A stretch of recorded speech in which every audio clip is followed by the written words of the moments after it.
The motion of adjournment is allocated 1.5 hours. So it will be done by 5:30. Then you'll proceed from where you have stopped. Thank you. Junet Mohammed. Mr. Speaker, I beg to move motion of adjournment on a definite matter of urgent national importance to discuss the threats by the former Deputy President on the recurrence of post-election violence in the country. Honorable Speaker, I rise under Standing Order 331 to address a grave and urgent matter that threatens the very peace and unity of our nation. The incitement of citizens to post-election violence by political leaders, especially by the former Deputy President. Honorable Speaker, our country has made significant strides in strengthening our democratic institutions since the painful memories of the 2007-2008 post-election violence. We have built a constitutional order, Mr. Speaker, anchored in our Constitution, which provides lawful, peaceful, and democratic mechanisms to resolve electoral disputes. Let us not undo that progress, Mr. Speaker. Honorable Speaker, Article 37 of the Constitution guarantees every Kenyan the right to assemble, demonstrate, and picket peacefully and unarmed. But that right ends where violence begins. No leader, including the former Deputy President, Mr. Speaker, has the right to manipulate public sentiments to incite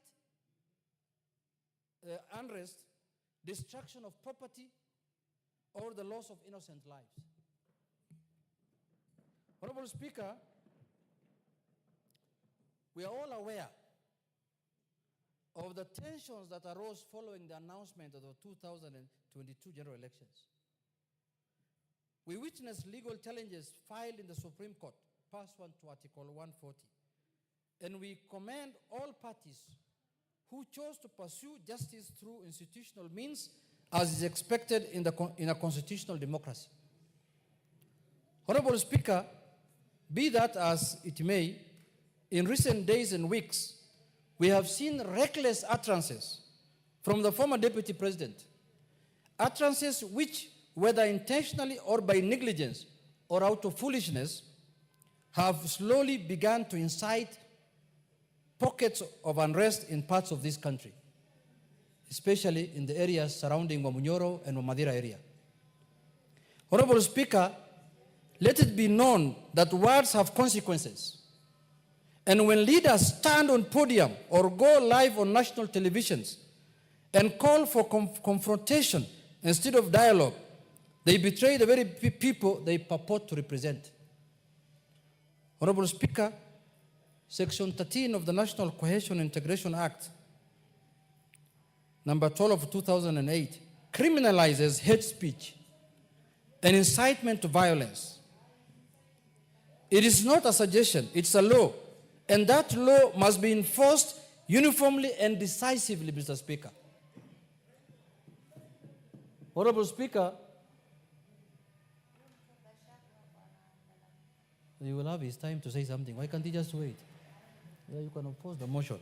Honorable Speaker, we recall the sorrow with sorrow. For the guidance of the House, Honorable Junet, you have 10 minutes. Yes. And every other speaker to the motion, 5 minutes. Mr. Speaker. Yes. Mr. Speaker, we recall with sorrow the 2007-2008 post-election violence, which over 1,000 lives were lost and more than 600,000 people displaced. We vowed never again, but never again must be more than a slogan. It must be a commitment upheld by this House and its members. Honorable Speaker, let me be clear. We do not oppose peaceful protest. We do not silence legitimate dissent, but we will not condone the mobilization of youth into mobs, the stoking of ethnic division, or the incitement of citizens to turn against each other. Kenya is greater than any political contest or individual's ego. Mr. Speaker, I call this House to condemn in the strongest terms any form of political incitement, violence, displacement of people, and hate speech. But having said, Mr. Speaker, that, Mr. Speaker, it is very sad.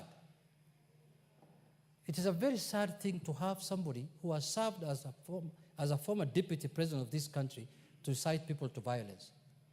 But Mr. Speaker, I am very happy also because this House, in its own wisdom, impeached him. Now it is coming very clear to the people the kind of person we impeached and the reasons why we impeached. Mr. Speaker, the person we impeached is the same person who is inciting Kenyans to violence, is the same person who wants displacement of people, is the same person who is propagating hate against one community, against one another, Mr. Speaker. Mr. Speaker, this is the same person who last week was telling musicians, very noble people who are doing their work, using their talent, Mr. Speaker, not to sing unless they support certain cause of politics, Mr. Speaker. A small man called Nguroia. Is called Nguroia or what? Nguroia? Yes, hold on. What's your point of order? Mr. Speaker, I rise on Standing Order 34, and I would like you to confirm if we have quorum to transact business today. Thank you.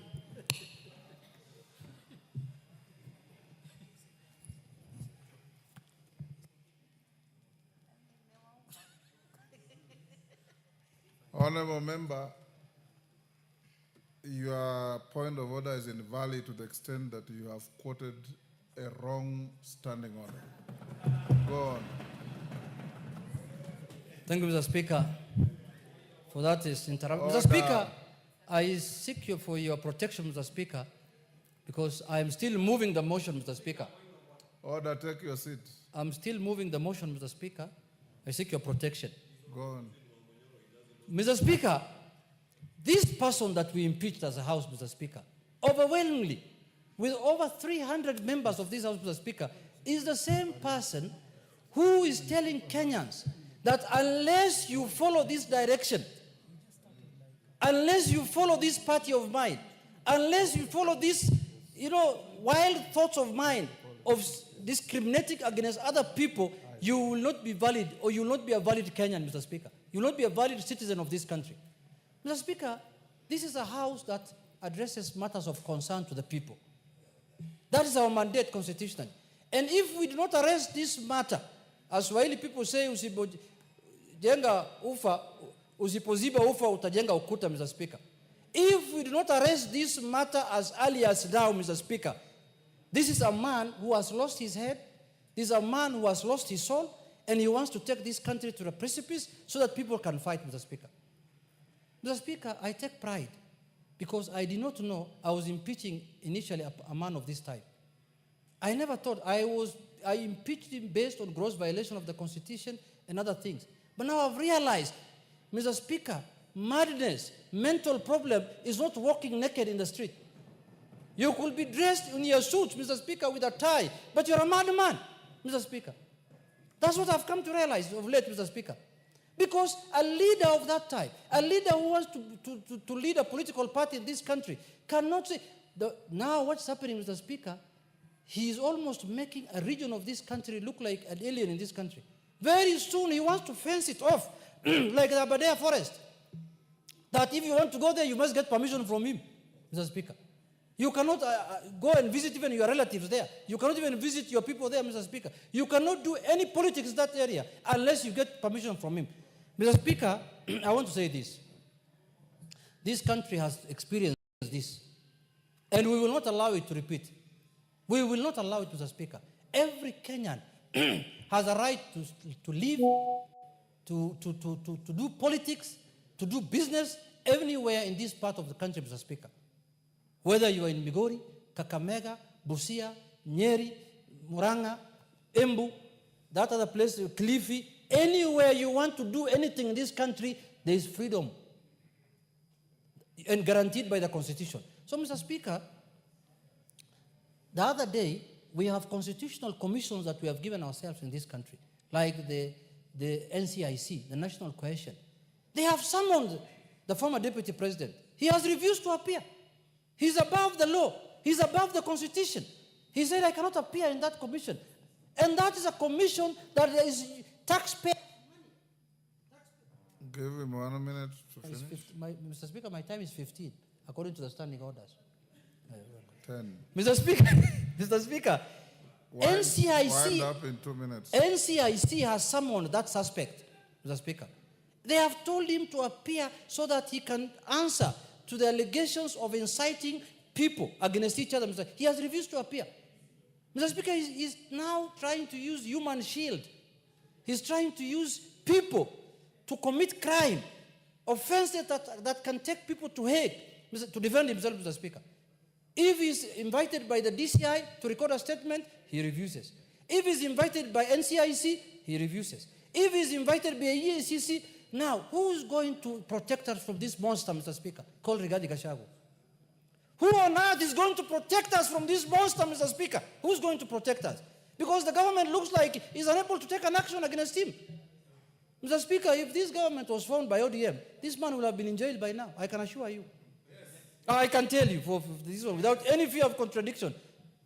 Mr. Speaker, I want to ask Kenyans not to listen to insightful people, not to listen to people who want to divide them according to their tribes, not to listen to people who have formed regional, tribal, ethnic political parties, Mr. Speaker. The country and the Constitution does not allow formation of ethnic political parties or religion, Mr. Speaker. What this district commissioners party that has been formed the other day is an ethnic political party. You can see somebody talks about my community, village, or Munyoro. Talk about Kenyans. Political parties are formed for purposes of enhancing democracy by bringing all Kenyans and all communities as part of that political party, Mr. Speaker. With those few remarks, Mr. Speaker, I want to use the strongest terms to condemn the former embattled, malicious, impeached Deputy President, Mr. Speaker. Thank you, Mr. Speaker. I request the majority leader to second me.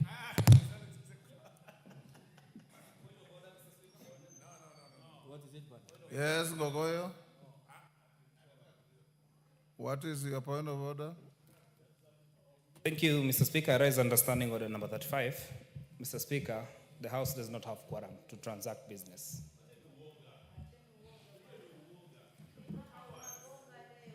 Clerk, how many members do we have?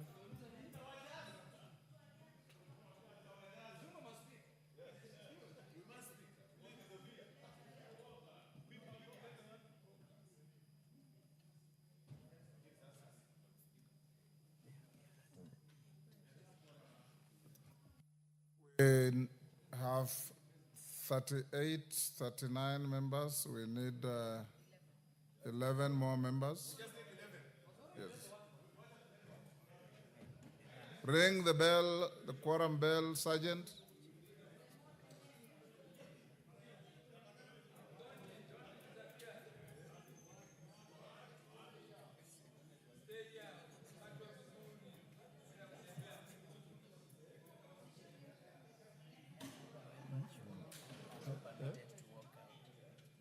Yes. But we have enough members there, they will come.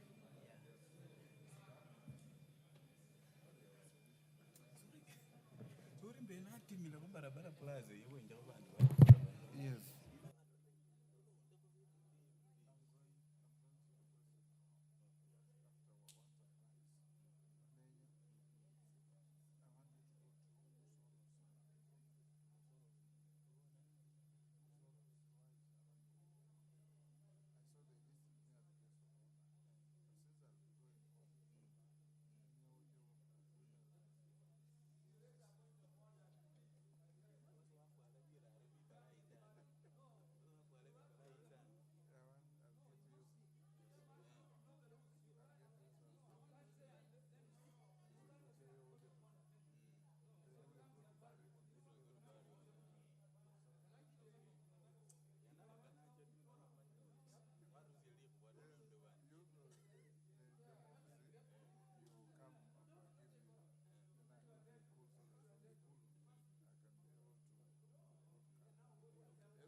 Order, honorable members, we now have quorum to transact business. Honorable Majority Leader, proceed.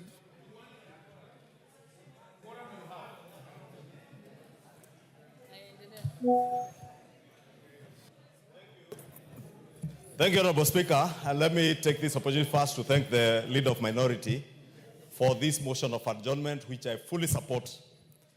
Because, Honorable Speaker, you remember in the run-up to the impeachment of the former Deputy President, I quoted a good friend of mine who described somebody as having a very black heart.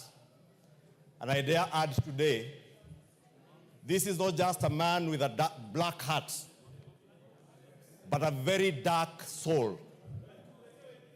And a dark soul, Honorable Speaker, to the extent that this man believes that the death of Kenyans, the bloodshed that this country witnessed in 2007, as unfortunate as it was, Honorable Speaker, that he can equate the death and bloodshed that was occasioned on innocent Kenyans as a Christmas party. This, Honorable Speaker, tells you that this is indeed a man with a very dark soul. Honorable Speaker, you may have a dark soul and believe in death and celebrate death, the death of innocent people, as if it is a Christmas party, as you say, and anticipate that even after the next elections, there will be more bloodshed, Honorable Speaker. And I said over the weekend, Honorable Speaker, when you harbor such thoughts, such dark thoughts, such black thoughts, such evil thoughts, you do not deserve to be a leader anywhere, Honorable Speaker. You do not deserve to be a leader anywhere. Honorable Speaker, this is somebody who now pontificates as if he's God. You heard him over the weekend telling artists who sought his help when he was holding high government office to sort out the issues that they have had with their copyright issues with the Skiza tunes. But he had no time for them. But now he wants to commandeer who they will sing to, what songs they will sing, when they will sing, and how they sing, Honorable Speaker. That unless they are singing songs of praise to him, they should not perform. Daring that even businesses, Honorable Speaker, owned by entrepreneurial, hard-working Kenyans, very good entrepreneurs who have established clubs, that now he's inciting Kenyans to storm those clubs and destroy them because an artist who he does not like is performing in that club, Honorable Speaker. This is a height of evil minds and evil thoughts by an evil man who sees nothing good in this country except that which satisfies his insatiable greed. Greed that even public coffers could not satisfy, Honorable Speaker. You have seen him admonish other leaders because of empowerment programs that are empowering the same people who we advance a bottom-up transformation, economic transformation agenda, Honorable Speaker, because they are being supported by leaders now who are utilizing resources in the right way. But, Honorable Speaker, when you're in high office and you use public resources to acquire private resources, Honorable Speaker, even stealing from your own family.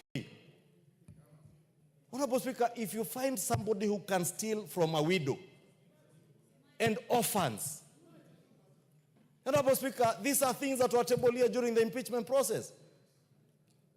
How he forged the will of his late brother, a hard-working former governor of Nyeri, disinherited the widows and the orphans of the family, and used his high office to intimidate and threaten that family not to speak, Honorable Speaker. Thank God that this House rose to the occasion to save not just that family, but the country against the machinations of a very evil and dark soul, Honorable Speaker. Honorable Speaker, I'll take you back to the events of last year. Kenyans will remember on the 25th of June, after what happened, Honorable Speaker, the kind of incitement they saw from the same person because he believes in bloodshed, that unless people die, he cannot achieve his mission, Honorable Speaker. Let us say, Honorable Speaker, from the floor of this House, no other Kenyan will die to satisfy the insatiable greed of a dark man with a dark soul and a very evil mind, Honorable Speaker. And no Kenyan should ever die for politics. I want to agree with Honorable Junet that when we said that never again, we should never ever again entertain the politics of bloodshed in this country. The last elections, Honorable Speaker, vindicated the Kenyan people that the Kenyan people are a people who believe in one unitary nation. A nation that cannot be divided by the insatiable greed for power and material wealth of one man, Honorable Speaker.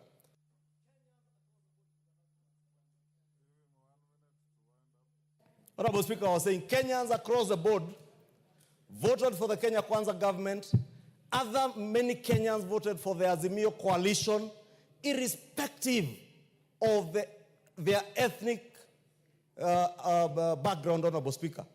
There were many Kikuyus that voted for Raila Odinga because they wanted a better Kenya. There are many Kikuyus, many Luos who voted for William Ruto because they believed he had an agenda for Kenya, Honorable Speaker. Yet now we see a man who wants to take this country back, not just to the politics of ethnic balkanization and ethnic mobilization, Honorable Speaker, but to the backward thoughts that is only through bloodshed and death that you can achieve what you want, Honorable Speaker. We must, in one accord as a House, not just condemn, but ask the government of the Republic of Kenya, and more so the Inspector General of Police. I know he hails from Madera also. But he must apply the law without fear or favor, Honorable Speaker. I saw in the news last night, Honorable Speaker, them saying that the lawyer has written to NCIC. NCIC did not summon a lawyer. They summoned a person who is not above the law. And the law must take its due course. And I want to encourage the NCIC Commission to get the help of the Inspector General of Police to enforce the law as it is. When you are summoned by NCIC, a constitutional commission, to answer to charges leveled against you, you must appear. And if you don't appear, Honorable Speaker, action must be taken. Otherwise, if we take that route, Honorable Speaker, what will stop anybody tomorrow from inciting Kenyans on the basis of ethnicity or whatever you like to kill and slaughter each other, Honorable Speaker, with abandon? The law must take its course, and nobody, Honorable Speaker, is above the law. And I want to repeat, nobody is above the law in this country, Honorable Speaker. Whether you are Junet Mohammed, whether you are Kemadi Ishongwa, or whoever you think you are, who the hell do you think you are that you can celebrate the death of Kenyans, calling it a Christmas party? Shame on you. Shame on you that you can describe such unfortunate incidents. And let me finish by telling you, 2027 elections, Kenyans now know you better. Kenyans now can see clearly why this House, with over 300 members, voted to impeach you. Close to 360 members voted to impeach, 84 members voted to impeach you. Because these members knew you were a danger, not just to the society and the nation of Kenya, but even a danger to yourself, a danger to your own family. Shame on you.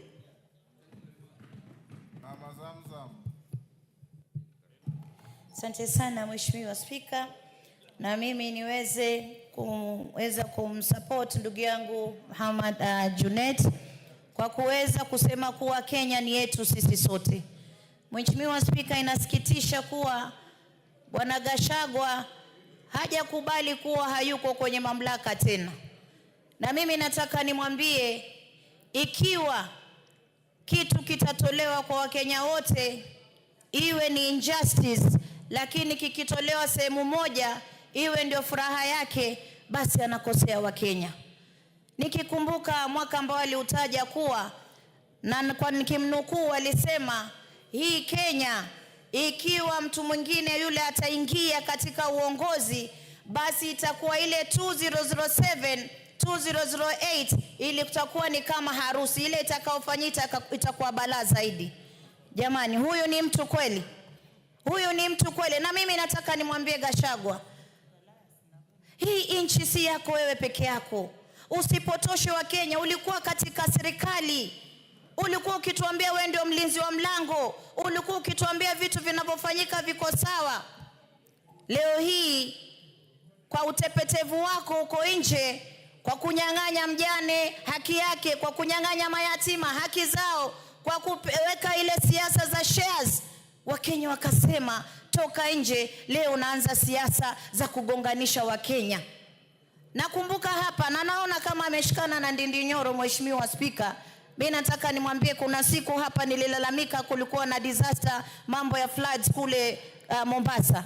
Nikalia sana hapa, hatukupata pesa za disaster funds, Mheshimiwa Spika. Na hapa alionambia Zamzamu njoni kuonyesha, ilikuwa ni Ndindi Nyoro. Akanionyesha 14 billion ya World Bank ambayo ilikuwa ofisi ya Deputy President wa wakati ule Gachagua, akanambia meziramba. Akanionyesha 6 billion ambayo ilikuwa katika budget, huyu Ndindi Nyoro ndo alionionyesha, akanambia Gachagua meziramba. Leo yeye ndo anarudi huku nyuma, kwa sababu waambiwa nyani akikosa ndizi usema mgomba umeteleza. Mheshimiwa Spika, haiwezekani. Kama wao ni wenda wazimu, waache wale ambao wana akili zao waweze kuongoza Kenya. Leo tuko na Deputy President anafanya kazi, anazunguka huku na huku, tunaona anafanya maendeleo na Wakenya wanafurahi. Rais, sisi hapa tulikuwa tunampinga, na leo tumeaibika. Kwa sababu gani? Ile housing levy tulikuwa tunalia, leo tumeona Mkuru kwa Njenga, watu wameingia kwa majumba, wametoka kwenye slum. Mheshimiwa Spika, ilikuwa ni uchungu, kwa sababu hii Kenya ilikuwa uchumi umekuwa mbaya na kila mtu alikuwa anasikia uchungu wa uchumi. Lakini mimi leo nataka nimpongeze rais, kwa sababu alitufinya ndio, lakini sasa tunaona yule maskini tajiri wote wanatibiwa. Tunaona nyumba maskini tajiri wote wanakaa vizuri. Unga sasa umeshuka bei, mafuta yameshuka bei. Mheshimiwa Spika, rais anaipeleka Kenya vizuri, kwa sababu amepata ile timu ambayo pia ina nguvu, imemuongezea, na sasa yafanya kazi vizuri. Namwambia rais, usimwangalie yule mwendazimu ulomfukuza kule State House. Wewe angalia kazi yako, yule mwendazimu sisi tutadili naye. Na mimi namgoja Mombasa kule, na ananijua hawezi kuja kutuchafua kule Mombasa. Hatuwezi kubali. Tunataka Kenya ambayo ina amani, tunataka Kenya ambayo itasonga mbele bila bugdha. Mheshimiwa Gachagua angalie, ajiite mkutano, ajiulize. Wajua yuko kama yule mtoto, Mheshimiwa Spika, ambaye wageni wakija unamficha kwa sababu ataharibu. Yule mpe mic tu kidogo, Mheshimiwa Gachagua ashaharibu kila kitu. Juzi ameenda kuchapa wale walikuwa na msupport ambao ni artist. Leo amewachapa, kesho atafanya mengine na mengine. Kwa hiyo sisi tunasema rais, shika kasi. Sisi tuko ndani ya broad based government na tutakusukuma mbele. Asante sana Mheshimiwa Spika. Osoro. Thank you very much, Honorable Speaker. Honorable Speaker, anytime I listen to the former Deputy President speak, I can't help but wish that there was another way to have him brought back to this house to be impeached again, the second time or even that time, Honorable Speaker. Because, Honorable Speaker, I do not know what one single individual, the kind of venom one single individual holds in his mind, Honorable Speaker. In 2007, that is being referred to by the Honorable Gachagua, Honorable Speaker, I was a university student, I was in the university, Honorable Speaker. But at the time that the skirmishes were happening, Honorable Speaker, I was in Molo as a rider, as a border rider, Honorable Speaker. And I remember, Honorable Speaker, being accosted by about 5 people, Honorable Speaker, who wanted me to speak in a certain language, Honorable Speaker, that I didn't understand. They took away my motorbike and I had to run, Honorable Speaker, for my life. I found myself, Honorable Speaker, in a petrol tanker that I didn't know then where it was going, only to find myself, Honorable Speaker, in Lunga Road, industrial area, Honorable Speaker. How can a person describe that, Honorable Speaker, as a Christmas party, Honorable Speaker? How can a person, and along the way, Honorable Speaker, as we were coming, as we were driving all the way from Molo, El Bago, Honorable Speaker, to the entire route, Honorable Speaker, we could see bodies of people splashed across, spread all over, Honorable Speaker. When a person stands, Honorable Speaker, and speaks in such kind of a language and says that, 2027, if this and this does not happen, and anytime the guy speaks, Honorable Speaker, his description is only about him. It's issues, it's about him. Honorable Speaker, I think it's about time that we advise him to see a psychiatrist, Honorable Speaker. He needs to see a doctor. He needs to do his mental check, Honorable Speaker. And I think doctors here should refer some very serious psychiatrists, Honorable Speaker, to see to him, Honorable Speaker. Because it's quite unfortunate that anything you speak is about your area. Anything you speak is about your village. Honorable Speaker, that is a disease I refer to villagitis. That when you wake up, the only place you'll have is one village. When you speak about one area. When you wake up, you speak, even the meetings hall is from one village, Honorable Speaker. How selfish can an individual be? That any person that does not subscribe to your line of thought is an enemy. Your particular line of thought, be it artists who are working hard for themselves, be it politicians who are, engaged in political associations across, those are your enemies. How selfish can one individual be? From your family, from your home, you are selfish. Where you take over everything that belongs to the late brother's family, Honorable Speaker, because taking advantage of the position that you had. Now, in the political scene, you are extremely selfish. That if you see artists visiting a deputy president, a sitting deputy president, a serving deputy president, Honorable Speaker, you take offense and go out there, complain about them, and rant about them. Honorable Speaker, it's about time we call out the NCIC, we call out the National Police Service, we call out the IG for selectively, for being selective on matters law, Honorable Speaker. Because it's about time Wamunyoro be arrested. The Honorable Gachagua'S should be behind bars for the statements that he made. If those statements, Honorable Speaker, were made in the previous regime, perhaps somebody would be running up and down, Honorable Speaker, with a battalion of lawyers. I think we are too tolerant. I believe even the independent bodies in the Constitution are becoming too tolerant, and they are going to affect this country. I mean, that you are being summoned by a body, a constitutional body, then you refer them through a lawyer, then and tell them, I can't attend, you are this and this. And then when you get arrested, you say it's political persecution. Regarding Gachagua, he should be a state guest, Honorable Speaker, latest this weekend. That is a state guest. He should be charged. He should be charged for incitement. He should be charged for, under the NCIC laws, Honorable Speaker. He should be charged, Honorable Speaker, he shouldn't be allowed to run up and down, Honorable Speaker, talking venom and spitting venom and calling everybody all kind of names, Honorable Speaker. These dramas, Honorable Speaker, must come to an end, especially now that we are heading to the election, Honorable Speaker. I beg to support Honorable Junet. Thank you very much.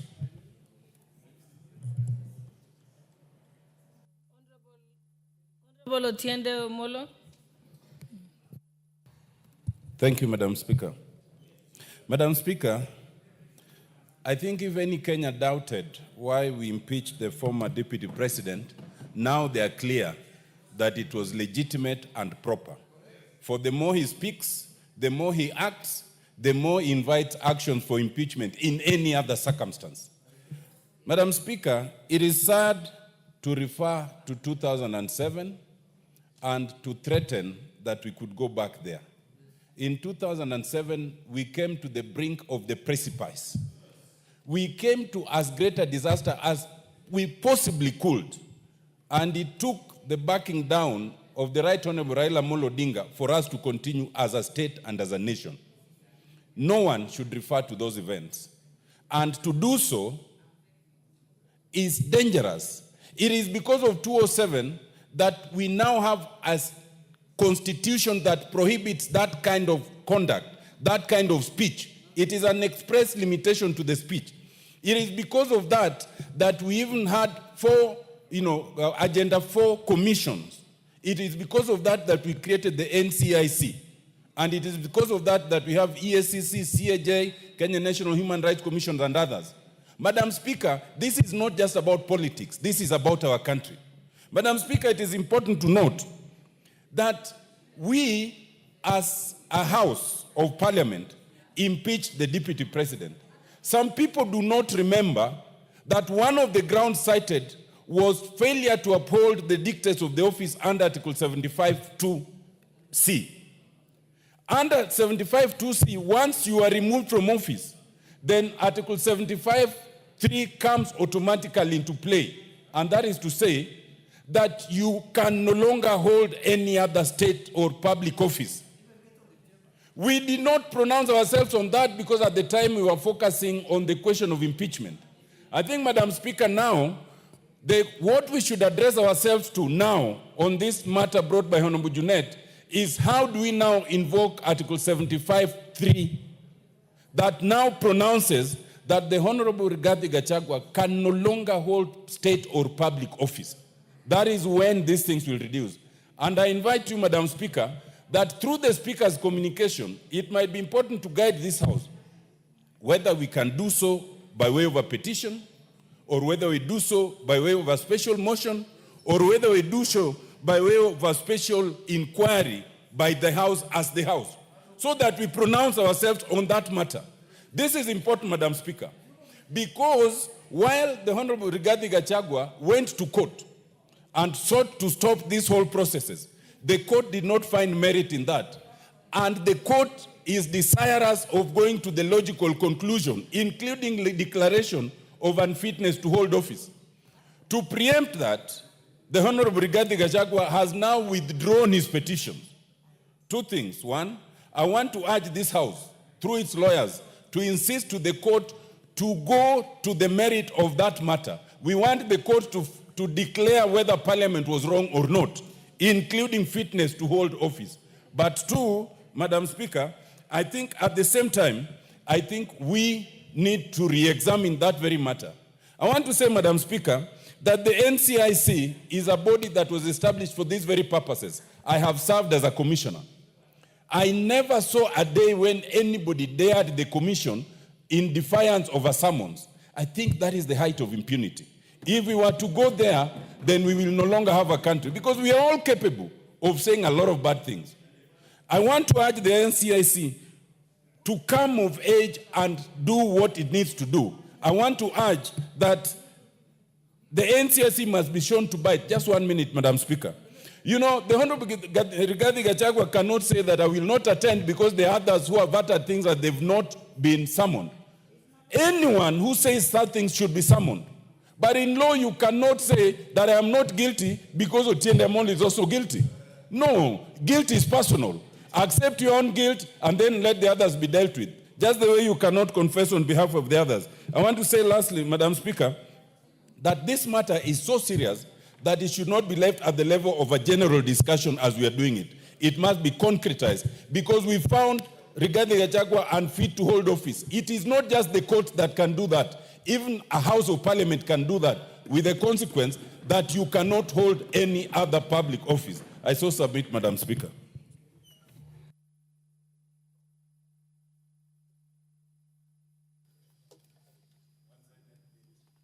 Honorable Nyamita.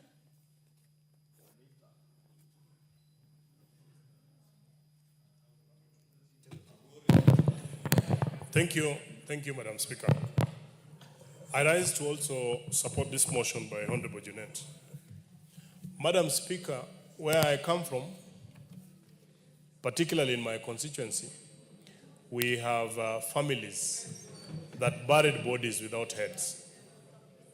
Madam Speaker, in my region, there are families that buried heads without their bodies. And yet in the same region, Madam Speaker, there are families that are yet to account for their loved ones. There are people whose children were butchered as they watched in Naivasha. There are people who have not recovered from what happened in 2007. Some had lived in certain regions all their lives, gotten their children, established businesses, and had their life all going very well. But because of the post-election violence, Madam Speaker, of 2007, they have never known home, because even when they went back to their homes, they found they had no land, they had nowhere to settle. Madam Speaker, today we have IDPs who are yet even to be compensated.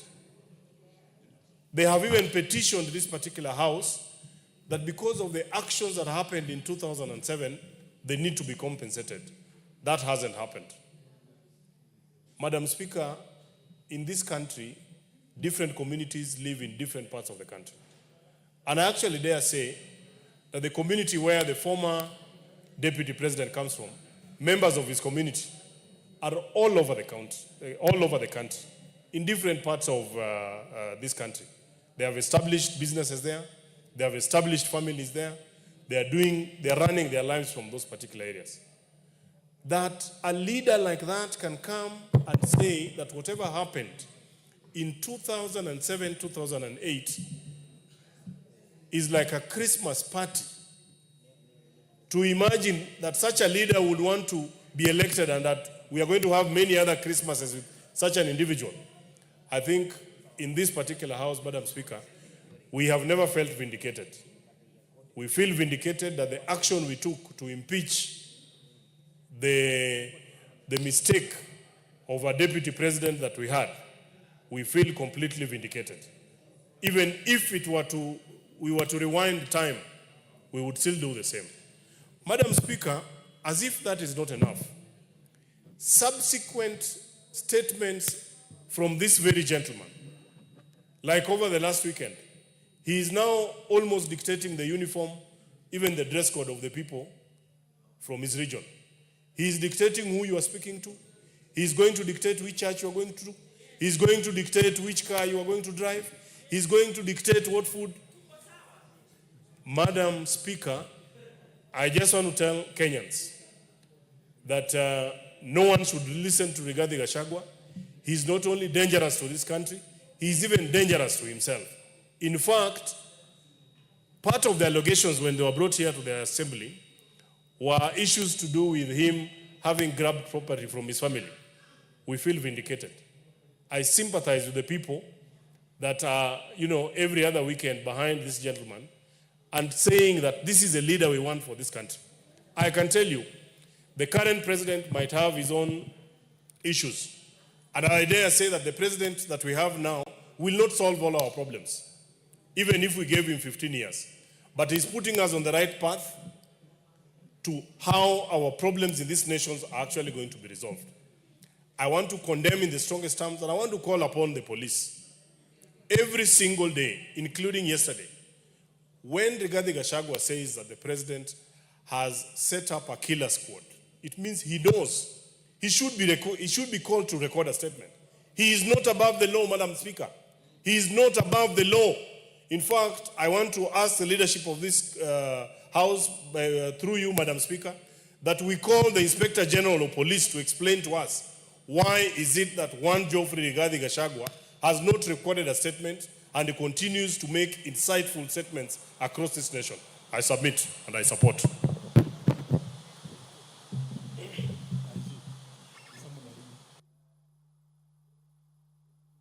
The Honorable Hamed Abdisirat.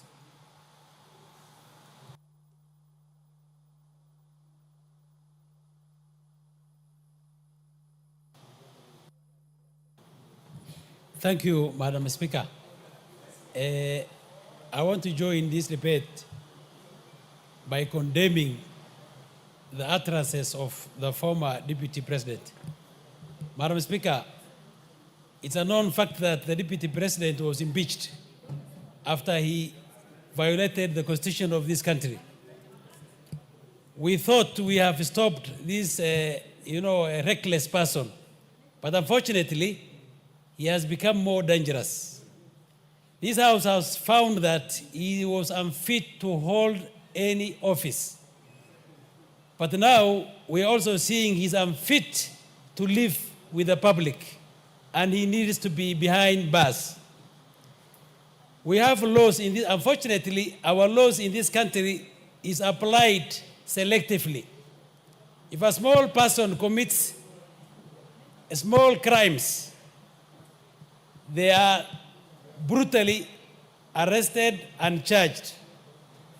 But when a figure, a leader, let me say a reckless leader, breaks the laws of this country, they are not taken to account for their actions. And that's unfair. Small crimes can be forgiven. But when somebody who calls himself a leader tries to blow off this country, tries to burn our country, he must be stopped. And I am appealing to our security agencies to arrest this gentleman and take him to court. I know some guys are fearing that maybe his community or this and that will bring something. We don't care. Kenyans are 42 communities in this country.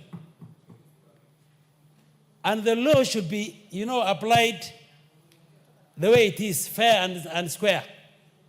Mine is to implore you, this House and the government, to take action before we lose our country. We have history of having virus in this country in the 2027. And it's known that we almost lost our country. We lost lives. We lost businesses and properties. Somebody is daring us that he's going to take us there because he wants to lead us through violence. We will not accept that. Elections, there is democracy in this country. You can win an election using the right processes, but we will not allow bloodshed and anarchy to win an election. It's not acceptable, and it cannot be allowed. Finally, Madam Speaker, if we allow people to go away with, such heinous crimes, what are we going to, show our youth? We were complaining about Gen Zs and others who are taking laws on their own hands. But when an old man is allowed to go away with such crimes, then we are the ones who are, taking this to them. Please, there is no other action other than arresting Rigathi Gachagua. He is unfit to hold any office, and he is even more unfit to stay with the public. Thank you very much. The Honorable Rindikiri.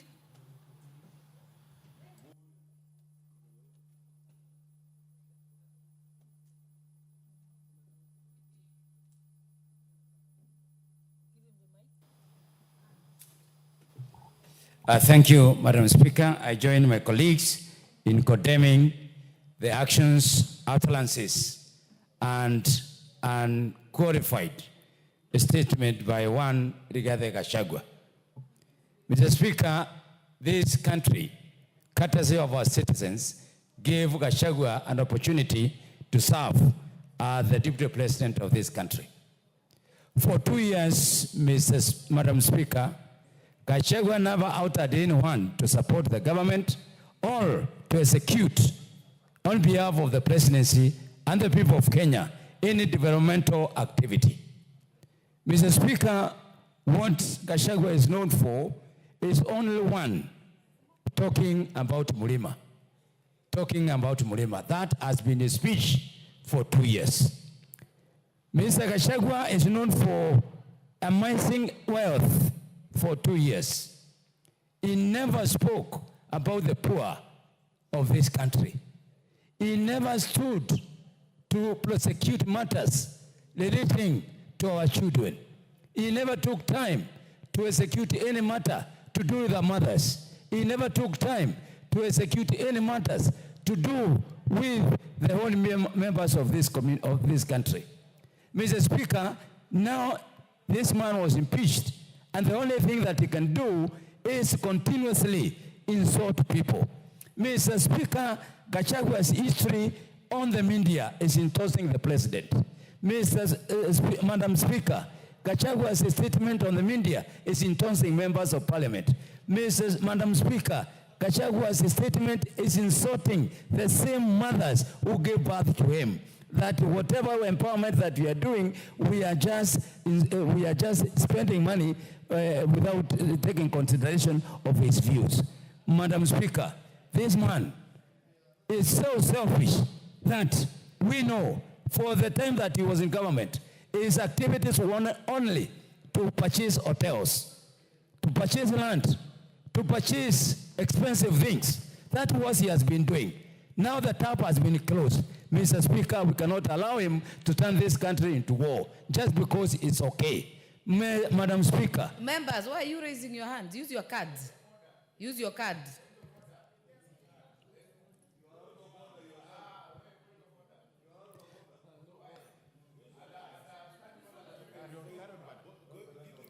Continue, Honorable Ndikiri. Thank you, Madam Speaker. No, the honor member is one of the followers, one of the battalion that is insulting Kenyans everywhere. Madam Speaker, today you notice that Mr. Gachagua'S is known for organizing criminal activities.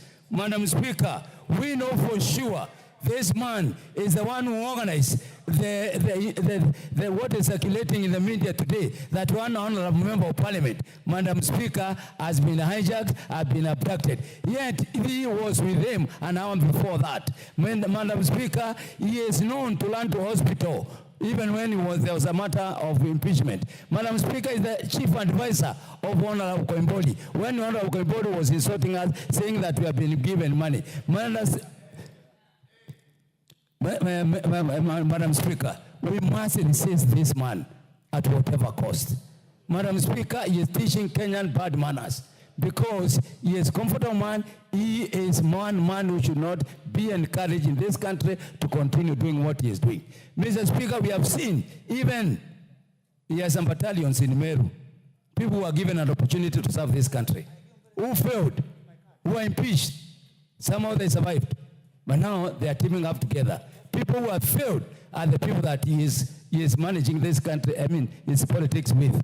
Mr. Speaker, we have seen with Mutuli, who is a failure. We have seen Ritole, who is a failure. We have seen all other failures, who are the ones who are trying to manage this country. We will not accept this kind of politics in this land. Let Kenyans be given the freedom to operate, to manage business, to manage development, and we have no time for that kind of person. Thank you, Madam Speaker. Deputy Speaker. Thank you, Madam Speaker, for giving me this opportunity. I think as I listen to the discussions from my colleagues, we are discussing as if it's just bare facts. What we are discussing is crimes that have been committed by the former Deputy President. His crime are offenses that are set out in the National Cohesion and Integration Commission Act. And we even have past history where people have made utterances that were assumed to have been wrong and they were not even guilty, yet they were arrested. So my issue here is, I'm also calling upon the chairperson of NCIC, Reverend Kobia.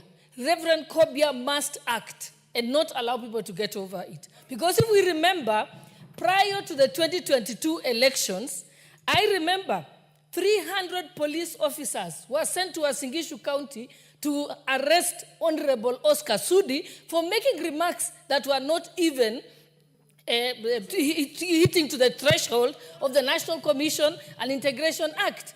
It was the same Reverend Kobia. We expect him to act. Similarly, we remember that Honorable Linturi again made some remarks, and he was picked at night. Yes, he mentioned that word in Uasin Gishu, and he was picked swiftly by the police and ferried to Nairobi at night for arrest. The same thing happened to Oscar Sudi. Why is it that the former Deputy President has not been arrested? In fact, this House must hold the National Cohesion and Integration Commission to account, because they cannot have double standards when it comes to deal with people. You need to read the National Cohesion and Integration Act. And therefore, that is what we must say. And we, again, speaking as Member of Parliament for Uasin Gishu County, which bore the brunt of the post-election violence, we cannot allow anyone to mention that again. We made peace. The pastors and the old men had a meeting in Korusoi. That matter was settled, and we promised ourselves that we shall never mention it again. So on behalf of the people of Uasin Gishu County, we are very offended by the remarks of the former Deputy President. Because, in fact, statements have been issued by members of Uasin Gishu County where they said, we are not going to allow you to take us there. So such a person is not a leader, he's a criminal, and we should be discussing how we should have him arrested and charged for those crimes, contrary to the NCIC Act. Thank you, Madam Speaker. Honorable Oundo. Thank you, Honorable Speaker. Honorable Speaker, it is important for us as a country to accept the truth, reality, and live the talk. Honorable Speaker, democracy is a process. Democracy is not an event. Honorable Speaker, an election is not conducted on the day of the election. It is a process. Honorable Speaker, many of us were here in 1992 when there were clashes after elections. Many of us were here in 2007, 2008 when the clashes happened. Honorable Speaker, and all those times, Honorable Speaker, they arose because our members were dissatisfied with the process leading to the final outcome. Honorable Speaker, I will be reluctant to bash anybody who raises a red flag. Honorable Speaker, a forewarned is a foreprepared. It is very insensitive for anybody in this country to believe that anybody who raises anything that could make better the management of the next election becomes a point to bash left, right, and center. Honorable Speaker, the danger we make in this country is to kill the messenger, hoping the message will go away. It is important we must listen. Even if the devil is talking to us, Honorable Speaker, allow the Kenyans to listen. There are obviously grievances. In the last election 2022, the charade that was Cherera for, I don't know, this category, is a matter, Honorable Speaker, should never be allowed to repeat in a decent and democratic country like Kenya. Honorable Speaker, therefore, as we debate here today, as we waste very important hours of parliament, that could have debated more important things, more important matters, talking about somebody who is a political entity, as the guys on the other side are talking about. Let's listen to the point of order by... Yes, Honorable. Honorable Speaker, I've been listening to a very eloquent and seasoned speaker in this House, Honorable Oundo. Please relax. I'm a very senior person, Ngongoyo, it's not and your I have place more to do my experience than job. you in this House. Please chill. And he has mentioned to Kenyans that even when the devil is talking to you, you need to allow your family, children, and people to listen to the devil. I want to actually ask Honorable Oundo to withdraw that, because the devil is never good for your family, Honorable, neither your siblings and Kenyans. And if the devil is trying to talk to us, we must rebuke it in the spirit and using the name of Jesus Christ, that the devil must be rebuked out. Honorable Speaker, may he apologize because he's a Christian. Thank you, Honorable Speaker. Allow me to let me continue and answer my in-law later as I conclude. Honorable Speaker, we must learn from history. Henry Kissinger said, a nation and its leaders that does not learn from history is in danger of spiraling into anarchy. Honorable Speaker, it will be unfair. It will be like putting an ostrich, hiding his head in the sand, believing that what happened in 2007, 2008 cannot happen in this country, Honorable Speaker. We are misleading ourselves. We are lying to ourselves. Let us not kill the message. Let's not kill the messenger, hoping the message will go away. Let's prepare for the next elections properly, adequately, and sufficiently to avoid any point anybody anywhere will feel that the election have not been held in a fair, transparent, and verifiable manner. The election, the appointment of managers of election, Kivuitu said he did not know who won the election. We went into war. If Baba Raila Amolo Odinga did not restrain himself in 2022, when the Cherera said said this was not an election properly done, we would have done into abyss.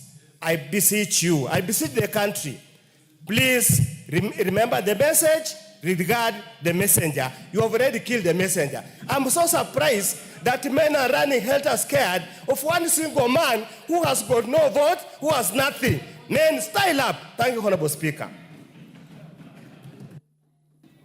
The Honorable Nyikar. He has left. The Honorable Irene Mayaka. Thank you, Honorable Speaker.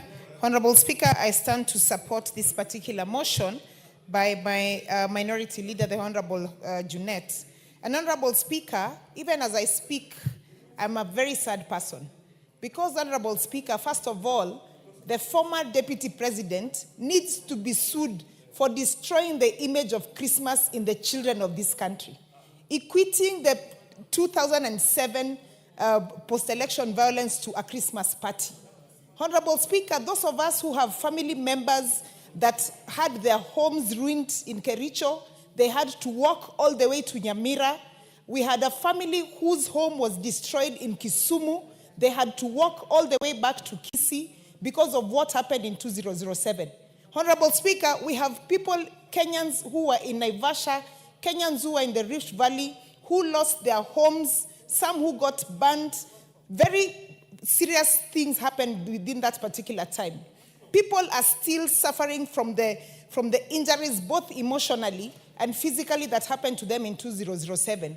So to hear the former Deputy President speaking about that that would have been just a Christmas party, he's already preempting to us as a country that we will go back to that kind of anarchy. Honorable Speaker, the children who were born in that year, 2007, are now turning 18 years old. You can imagine how that would feel to these children come the year 2027, and then we are told that whatever happened before will be like a Christmas party. And Honorable Speaker, I'm just imagining that this same person was summoned to go and speak to the things that he said, and he refused. He is not listening to the rule of law. He does not plan to obey the rule of law. What kind of example is that kind of leader giving to our young people in this country? Honorable Speaker, the reason why we have the Supreme Court in place, the reason why we have allocation for anyone who is aggrieved by the elections, by the general election to go to the Supreme Court, is because we are a country of rule of law. Kenya has been a very fantastic example to the rest of the African countries and the rest of the world in how we manage our political process. So, Honorable Speaker, as I speak here, I just want to really support this motion because I cannot imagine in any way as a country, as the young people of this country, that we can be taken back to what happened in 2007. And anyone who supports that kind of utterances, Honorable Speaker, I'd just like to say to them, shame on you. I support.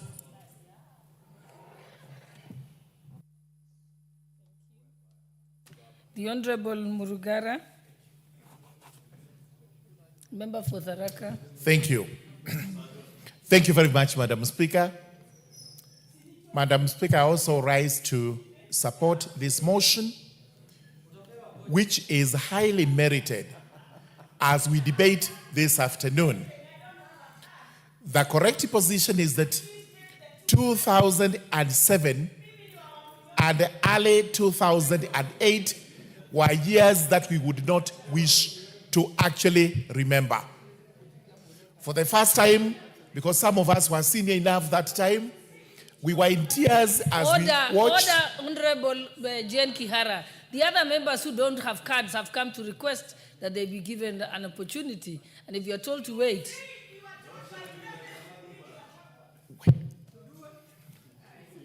Madam Speaker, may proceed, yes. We may proceed because we believe the subject of this discussion is not alone in this. And we've been told that there are some of us who are actually suffering mental issues. And this is a demonstration of such one case, possibly when you just go out of the house yelling and trying to call things in a different direction when it is not possible. 2007, 2008, we were senior enough. We actually went into tears because of what was happening, simply because there were disputes regarding an election. It therefore gives us a very heavy heart to hear the former Deputy President, Rigathi Gachagua, calling that particular period as a Christmas season. And we should never, under any circumstance, ever have such words repeated in a country such as ours. And this is why we are saying nobody is above the law. The law must be called in, and if you commit a crime, you must be prosecuted, whether you are who or who. One such crime is when you go to actually make statements that are divisive, that are actually divisive to the people of Kenya.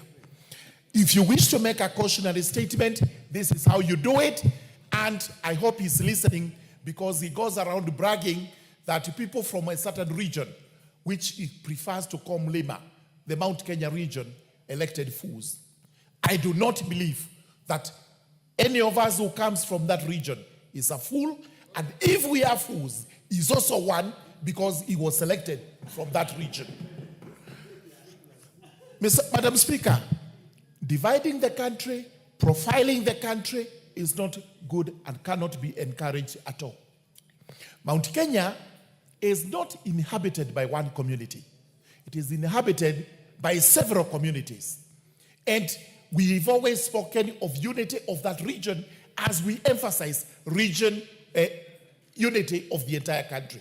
So to isolate the rest of the communities, emphasize on one community, is actually to balkanize that community with a view to saying we will stand alone against the rest of the country. This is not encouraging, should be condemned in the strongest terms, and if law has been breached, we must have the culprits brought to book. We have always said this is how it's supposed to be done. You should listen to us. There is no problem with warning Kenyans that you should not rig elections. But we have always said, if you do so, we will meet you wherever the law provides we should be meeting. You will be dealt with in accordance with the law. There is nothing wrong with that. But to say that if you try to do this, we will bring turmoil, we will bring the country into war, it cannot be encouraged, because this is actually what caused the events of 2007, 2008. Therefore, as we move forward, and it has been demonstrated through the acts of His Excellency the President, that we would want to have a unitary country, a country that is united. And this is the message he is taking across the entire country. This is why he went on to craft the broad-based government. This is the reason why he is actually sending his deputy president across the country to bring the people together. We must therefore preach unity at all times, and we should never be seen at any one time to try, divide, balkanize, or profile the people of Kenya in their ethnic communities. I do support this, Honorable Speaker. Thank you. Honorable Millie Odhiambo, member for Suba.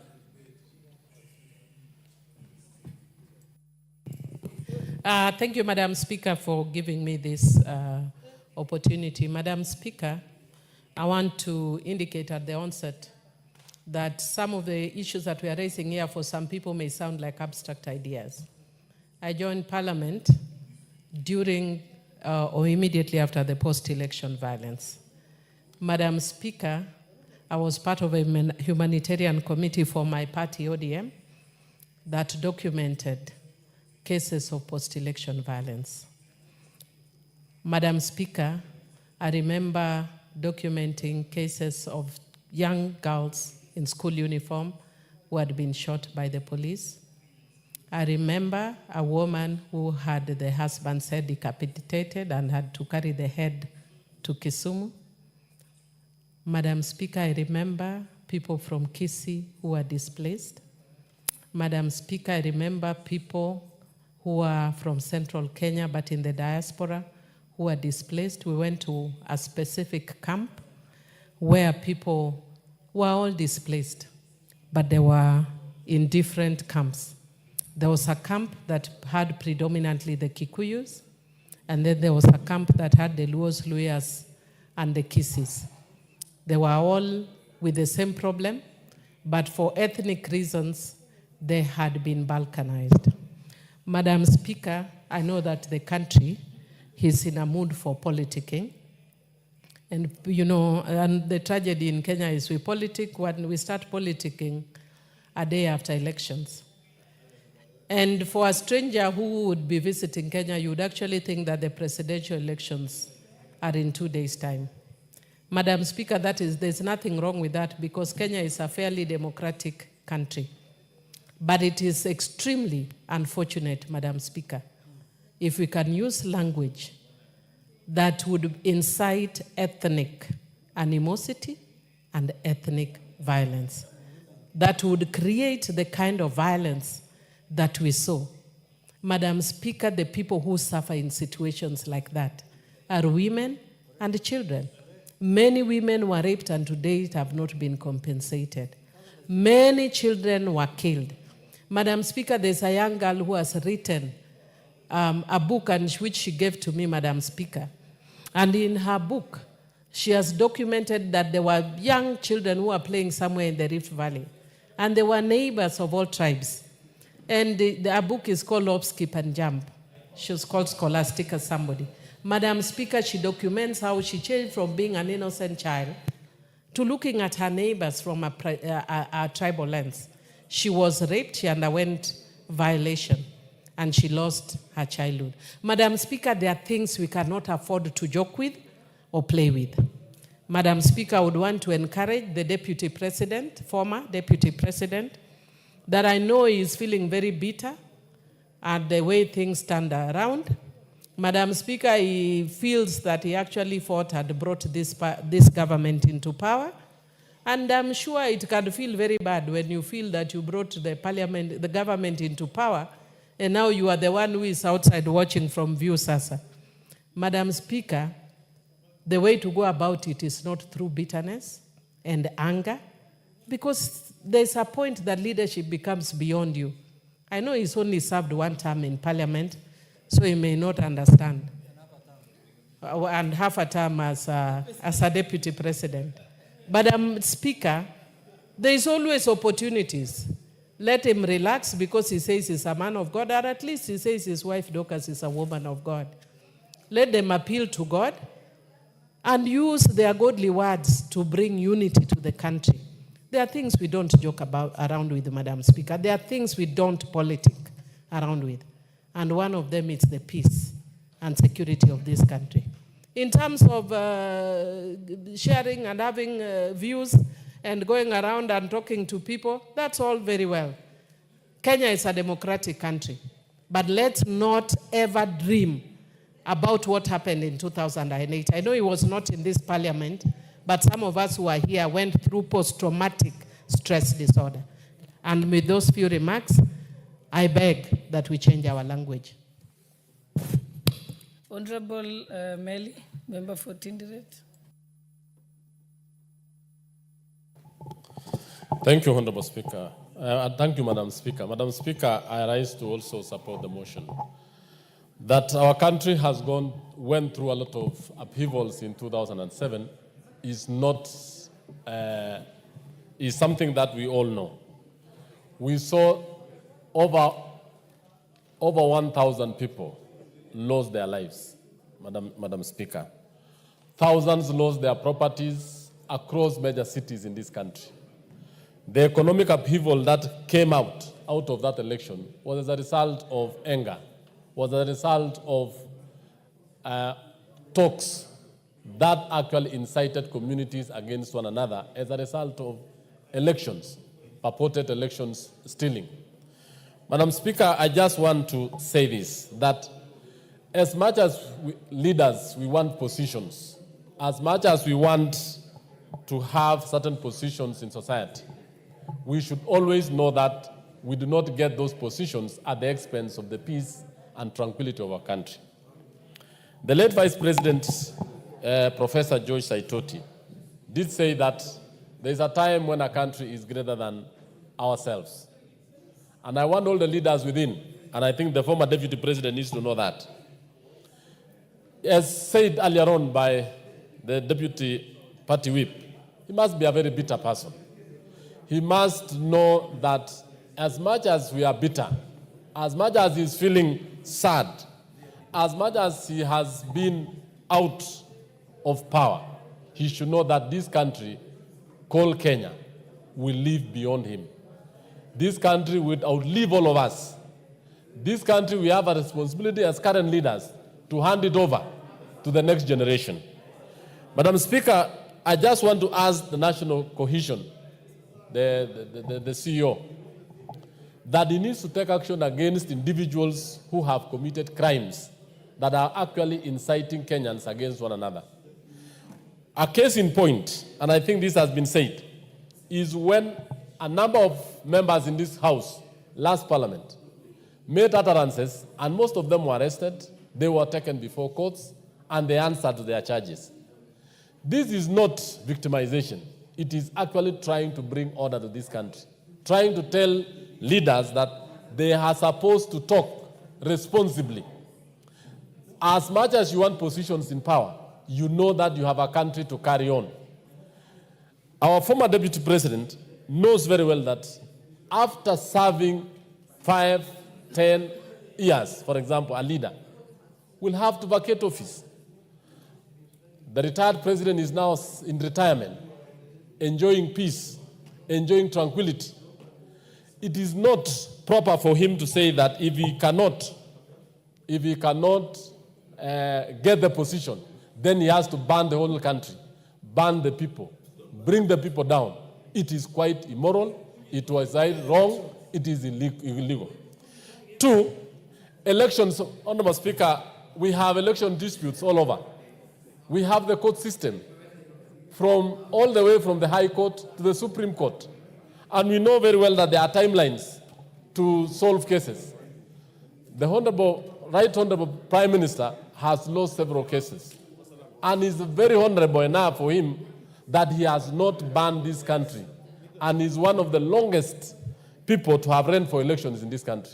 And I want to advise members, and even our colleagues in the House, that the fact that we are actually admonishing wrong talks, trying to ask leaders to speak the right way, is not that we are against the individual.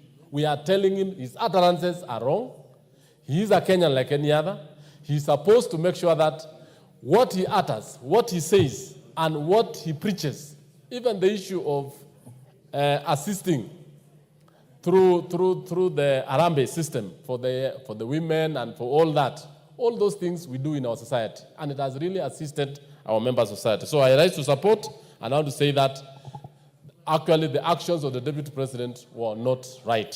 I support the motion. Thank you. Former Deputy President. Former Deputy President, thank you. The Honorable Russell, member for Saku. Thank you very much, Madam Speaker. Madam Speaker, I rise to support this special motion by Honorable Junet. We come from 42 different nationalities in this nation, the many and the few.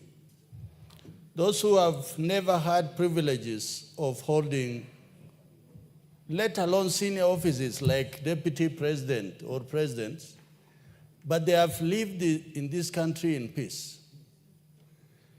In 1982, I was just commissioned into the army, and I was involved in putting out that coup of 1982. In 2007, I was a senior officer in the army. If the army was going to be divided, then this country would have gone to the dogs. I like how some of our colleagues are able to talk with a lot of gusto about don't kill the messenger or don't kill the devil. If you give the wrong message and devilish messages, then you must be killed. There's no looking away. There are 3 offenses. If one commits, these are serious offenses in any country: espionage, sabotage, terrorism. What we are hearing over our media, both social, print, and the open media and televisions, actually is both espionage and sabotage. When somebody can say on an open media that Kenya was involved in Sudan conflict, and these are our neighbors, we are with them in IGAD, and also we are part of the Africa Union, it simply means that you are putting Kenya at crossroad. and also you are pitting Kenya against other states. Madam Speaker, I am a Muslim, I am not a Christian. But our Christian brothers and sisters must not allow that pulpit, the churches are houses of God. They are houses of worship. They should not be used to divide this country, and they should not be used as playground of vitriol and for anybody to badmouth other leaders. There are different avenues where we are able to raise our voices. But what is happening now is going to divide Kenya right across the middle and pitting us against each other. The Rwanda genocide was actually instigated by one small radio called Radio Millie Collins.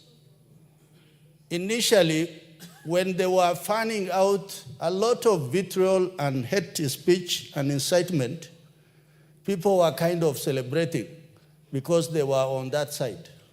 But as soon as killing happened, nobody knew who was going to be spared.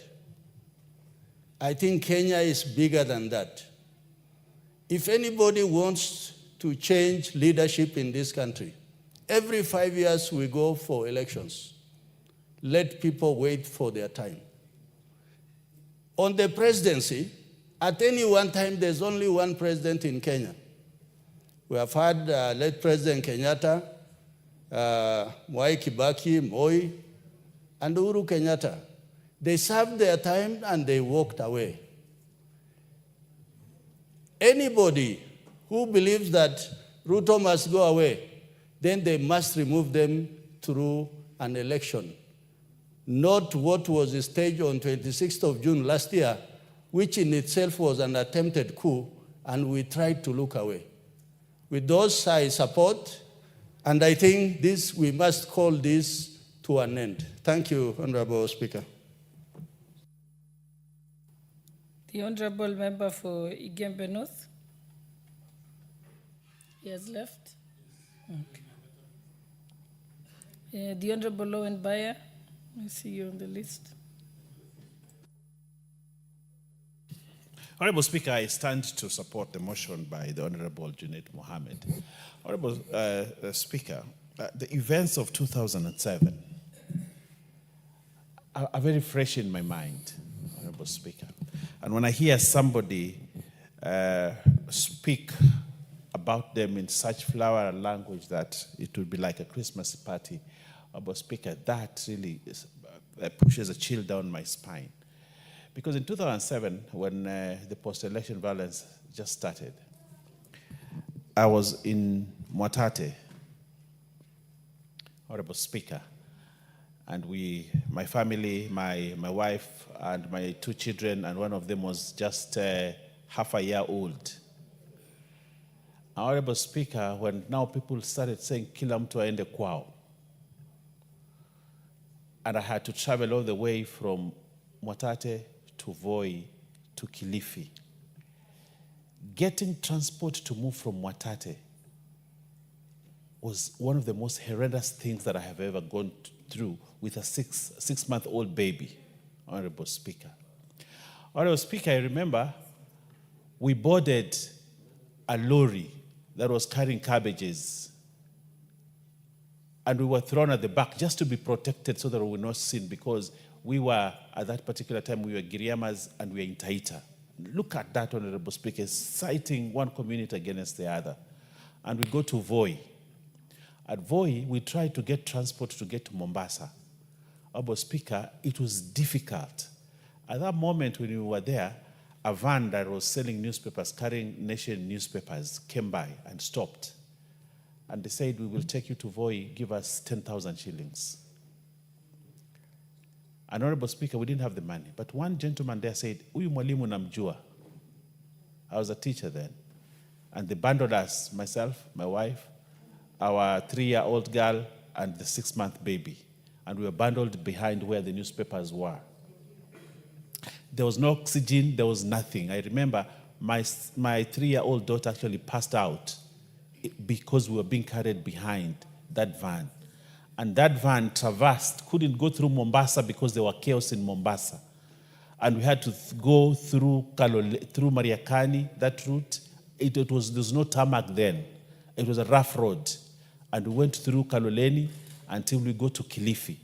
Honorable Speaker, what I will never forget is when we got to a place called Mtondia in Kilifi. And that road had been barricaded because at that time, Mtondia was a place where very many Luos were staying.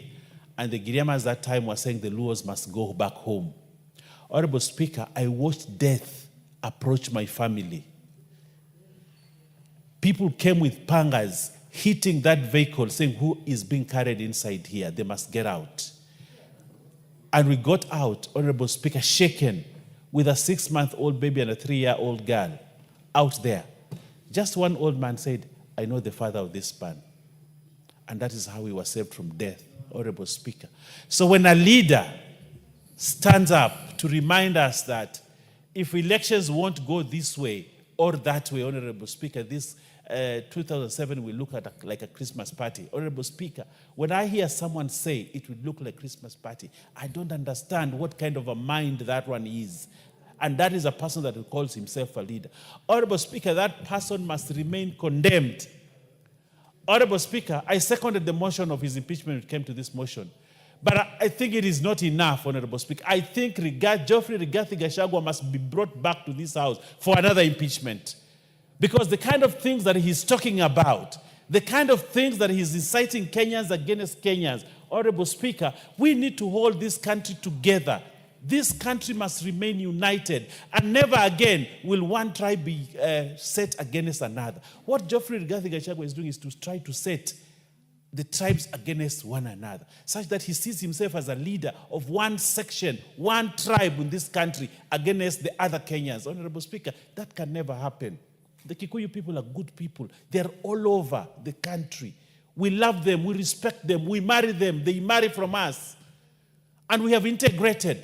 But you cannot sit, Honorable Speaker, and say, you know, I am the leader of these people, and therefore I cannot allow even a musician to visit. Next time, Honorable Speaker, he will tell the people in my constituency, the Kikuyus in my constituency, don't go and visit Owen Baya because he's Giriama and you're Kikuyu. So, Honorable Speaker, we can never get to that level, never. And we should not allow it to happen.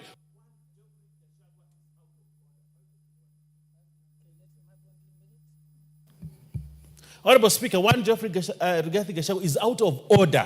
And what he is doing is dangerous for this country, is dangerous in the fabric of this country, Honorable Speaker. And I want to ask NCIC to act. They have a law.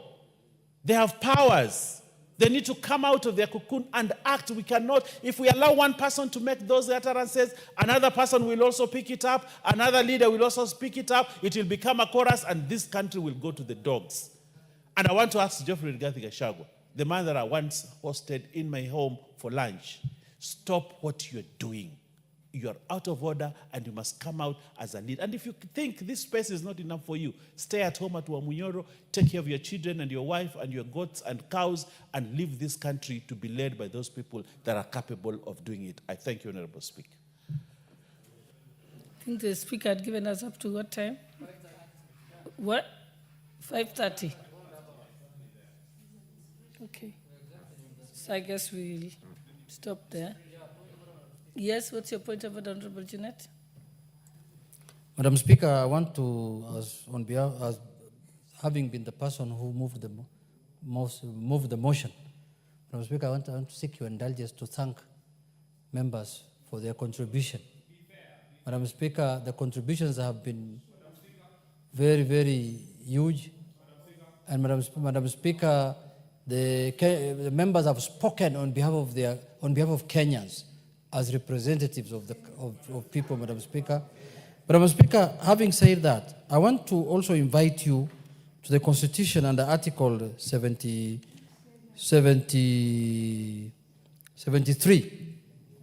Madam Speaker, which says 73.3, a person who has been dismissed or otherwise removed from office for a contravention of the provisions specified in Clause 2 is disqualified from holding any other state office, Madam Speaker. So we are going to take this matter forward. We are either going to bring a special motion to the House, or we are going to bring a petition to the House, Madam Speaker, in accordance with the Constitution, Article 73(2), to declare and to pass on the floor of this House that one, Geoffrey Rigathi Gachagua cannot hold any other public office in the Republic of Kenya, maybe in Tanzania or Uganda or South Africa or Somalia. So, Madam Speaker, because even being a party leader, Madam Speaker, a party that intends to get money from the exchequer under the Political Parties Act, you become a state officer. Even that, he cannot be even a political party leader in this country for that village party that he has formed, the district commissioner's party. So, Madam Speaker, with those few remarks, I want to thank all members for their contribution, and this is the way to go. It is our responsibility to defend and uphold the Constitution. Madam Speaker, the first day we appeared in this House, the first thing we did was to take an oath of office, which said we must uphold and defend the Constitution. Defending Kenyans from anarchy, violence, destruction, disruption of their livelihoods is part and parcel of defending the Constitution. Thank you, Madam Speaker, and may God bless Kenya. Okay, we go to the next order.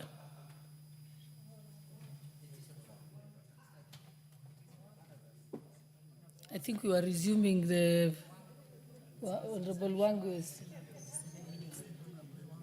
Okay.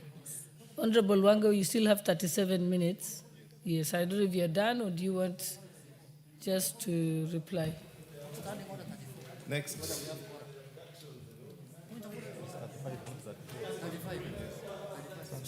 Point of order, Madam Speaker. Thank you. Point of order, Madam Speaker. I'm seeking for a point of order. Understanding order number 35, that we have no quorum.